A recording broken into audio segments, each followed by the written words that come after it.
As a TV reviewer, I sometimes have to wonder if the way that we evaluate TVs even makes sense anymore.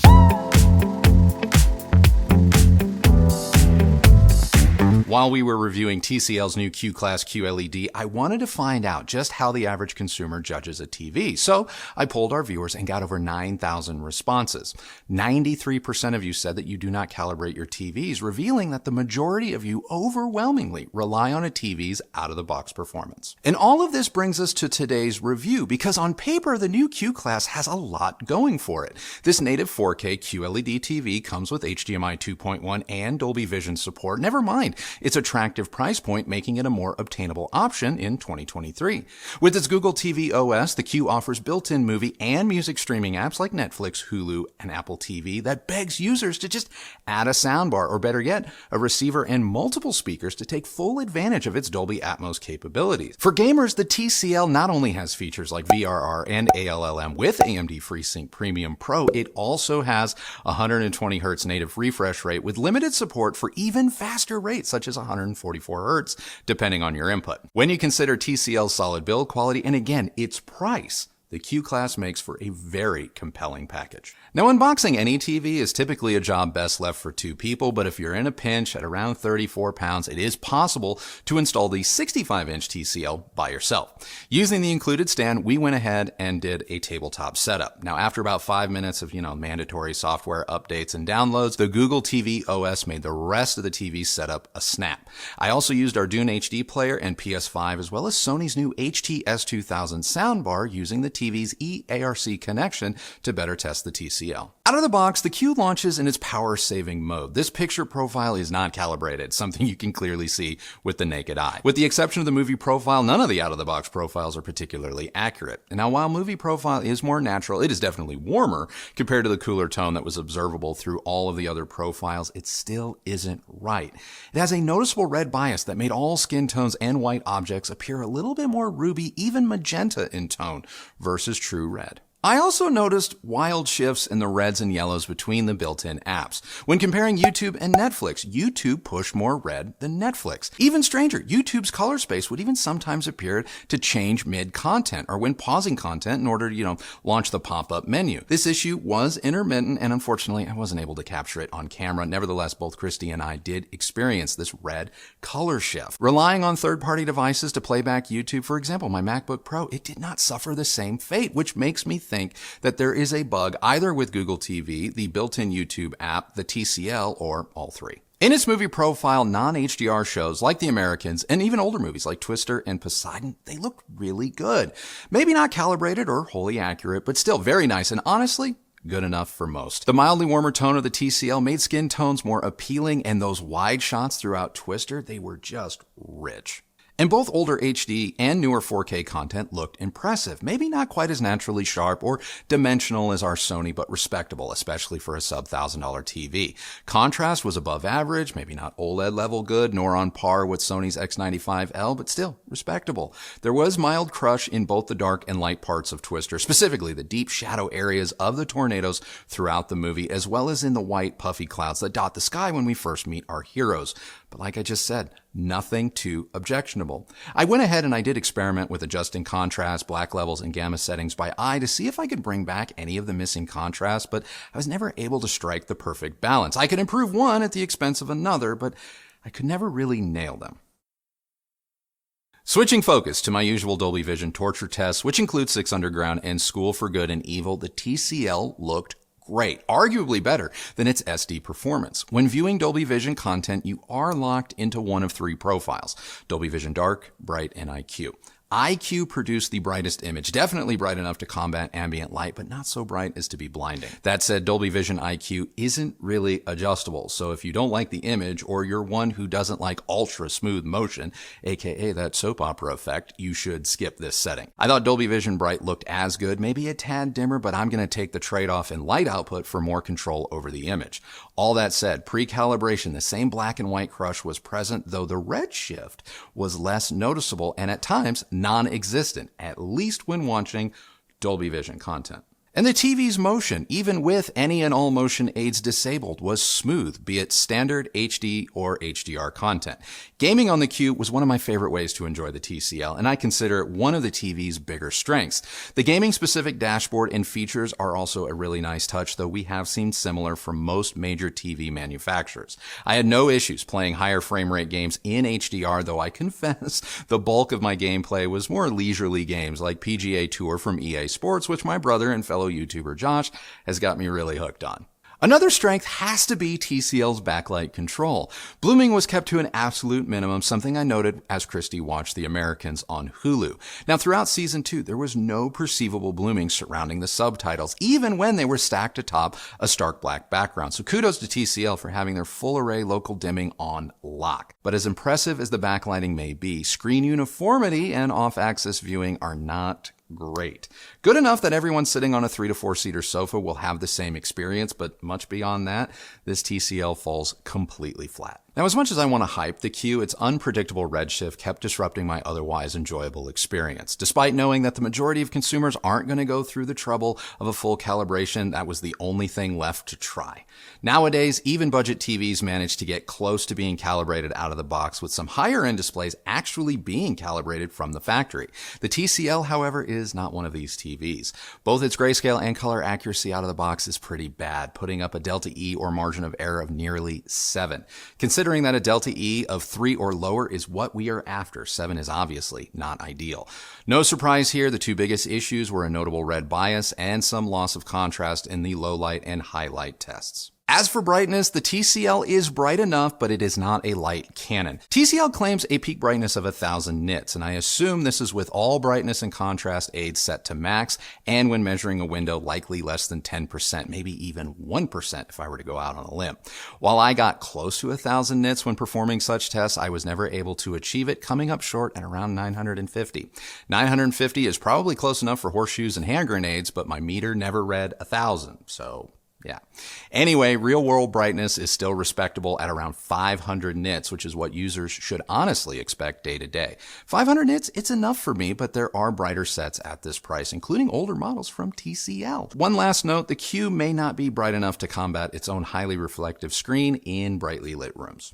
After performing a full calibration of both the TV's grayscale and color, I was actually able to achieve very respectable results. The TCL managed a delta E across the board of 1.4 when all was said and done, and had it not been for some mild low light crush, the TCL might have even managed a better score. But I have to warn you, I highly recommend that you write down your settings, because more than once, this TV completely deleted my calibration settings when I powered it down, which is not normal. But bringing it all back to the results of our poll on calibration, considering what most consumers are doing, should we judge the TCL or any TV on how it performs after calibration or before? To carry out a calibration like the one I did, you can expect to spend as much as $5,000 on the tools and software. Depending on where you live, hiring a professional calibrator will add anywhere between $300 and $600 to the overall cost, and that's if you can even find a calibrator, something many of you say is next to impossible. Now factor in that we are discussing a sub-$1,000 TV. While the poll results speak for themselves, is the added cost of calibration a reasonable one? Unless, of course, you're just a stickler for perfection, I'm not sure it is. Does that take away from the TCL's ultimate capability in the hands of a professional? No. In the right hands, the TCL is capable of achieving reference grade results, but for the vast majority of consumers, it would appear that the Q class is average at best when compared to similarly priced TVs from other manufacturers. So the question remains, should TV reviews be all measurements and calibrated results, or should they be about their out-of-the-box performance to be reflective of how over 90% of consumers will experience them? Personally, I'm kind of torn, because if the latter is more important, a lot of TVs, even some of the best ones, wouldn't receive a passing grade. So that's enough out of me and what I think of the TCL Q class, but before we get out of here, you represent the vast majority of people, so what did you think? I do? Wow. You're the voice of the 99%. 93. 93, okay. Okay. What did you think? Well, I do have some things I want to add or talk about as it relates to the calibration aspect and whatnot. But I do want to talk about this TV before I get into that, because I have a feeling that a lot of you watching are probably a little confused by this review. I honestly don't know what to say about the television. Like, if you're because I know so many people, they just want a cut and dry answer. Yeah. Do you recommend it or do you not recommend it? Right. And I don't think I can give you that definitive answer. Now, I personally have always liked TCL. Yeah. At least the ones I've experienced. You know, we have been huge fans of the 6 series in the past, as well as the XL model, the big 98 one. I mean, I can't get enough of that. I cannot wait for the new mini LED or whatever it is that's coming out. Yeah. So again, I've always been a fan. I've also always felt that TCL represented a brand that was about as close to Sony as you could get without spending Sony type of money. Sure. Which I consider a good thing. Yeah.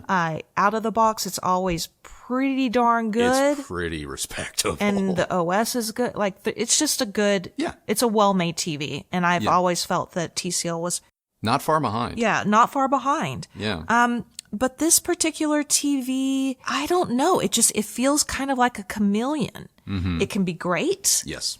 And it can also not be great. Yes. Really don't know what to make of it other than your mileage may vary. Yeah. But let's just say you don't have any issues with the color. Okay. You know, you get it out of the box and you're like, I like it. Which is cool. That's totally fine. And probably going to happen quite a bit. Yeah. My biggest concern is how reflective the screen is. Yeah. If your TV is going to be placed in a room with a lot of windows, I think you're definitely going to have a hard time watching this television, especially in the daytime. Yeah. So you're really going to have to cater your environment a little bit to this TV in that respect. So that's kind of those are my thoughts about the TV in general. Okay. Which I think we are pretty much in alignment. Yeah, I think so too. This is more 6 series than XL. But if I recall, I liked the 6 series. You really did. I was torn because once I kind of just put my casual viewing hat on, I could be drawn into it. But this one just proved to be weird. Like, it just sort of, it would react differently like on the day. And I don't know what that is because I had all of the dynamic aids turned off at one point. I definitely don't have any of the ambient light settings turned on.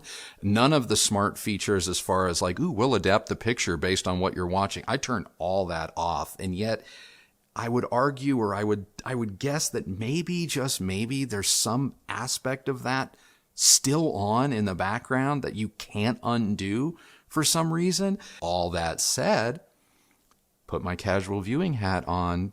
It was in our bedroom for weeks, just watching movies, to go to bed, and I was fine. I want to bring it back to the whole calibration aspect because I'm very much concerned, or maybe not concerned, but confused about where, as reviewers, we go from here. I don't know where to go either. Obviously, because of who we are and what we do, we have to provide you with some sort of figures and some sort of baseline. And unlike hi-fi, TVs, there are standards, and a TV can either hit it or it can't.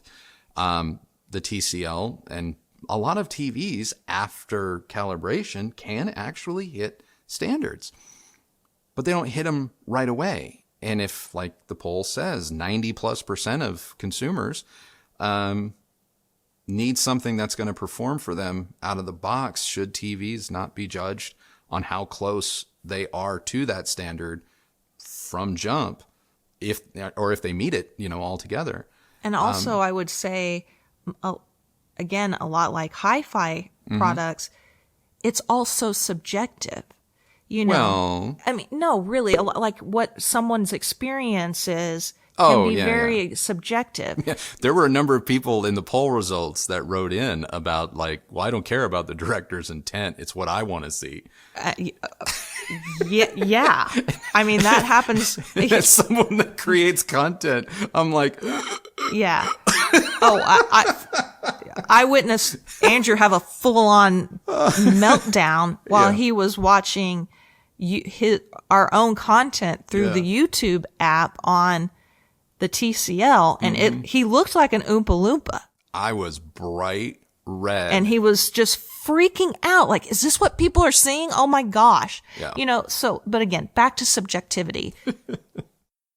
Just like a speaker, somebody may really enjoy it. Someone else may hate it. And I think the same goes for a television. Yeah.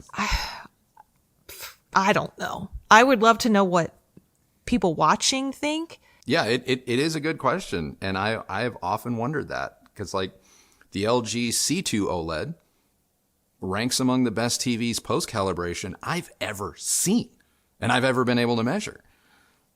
Does that mean that if you go buy an LG C2 OLED on our recommendation, take it home and just plug it in, you're going to see what that reference caliber display that I described? Nope, sure aren't. And so it's like, how many people bought C2 OLEDs and went, what is Andrew or anyone who made this TV of the year talking about? And it's like, well, and they have a point. And how much time are you also spending going down rabbit holes, going on various other websites, trying to find some magical setting to apply to your TV so that you can get it close to what somebody else has said is really good. Yeah, and that may or may not actually bring you closer to good. It could take you the opposite direction. This TCL, for me, while we did obviously review it, was less of a normal review and more of a philosophical, like, how should we structure these going forward? Because I want you guys to have the best possible information about what you're realistically going to be able to achieve. I don't know. I'm gonna have a think on this one, not on the TCL, but just like how to better structure our TV reviews going forward. Because I don't think they should all be about the calibration results. I think there needs to be an in-between. I agree. That is it for this review, guys. And I thank you so much for sticking with us. I know this conversation was not so much he said, she said. It was kind of like, what do we all think? You know, so that is the question of the day, is like, how do you think TV reviews should be structured in 2023? Because I am leaning more towards, I will still do the measurements and the calibration and share that with you, but I want to actually perform or come up with some other tests that I think are far more indicative of the real world. And I hope that you will join us on that journey, and maybe see what we come up with on our very next TV review. But anyway, that's it for us today. If you like this video, please do give it a thumbs up, like, and subscribe. Go ahead and ring that bell so that you're notified when new videos come out. If you use any of the links that Kristi's left for you down below, know that that's a great way that you have continued to show your support for this channel and the work that we both do here, and both of us, including Katie. Thank you so much for doing that. Follow me on Instagram at Recovering Audiophile, and that is it for us today. So remember, the only person who has to like the sight or sound of your system is ultimately you. So happy listening, happy viewing. Thank you so much for watching, guys. And we'll see you next Sunday with a brand new video. Bye.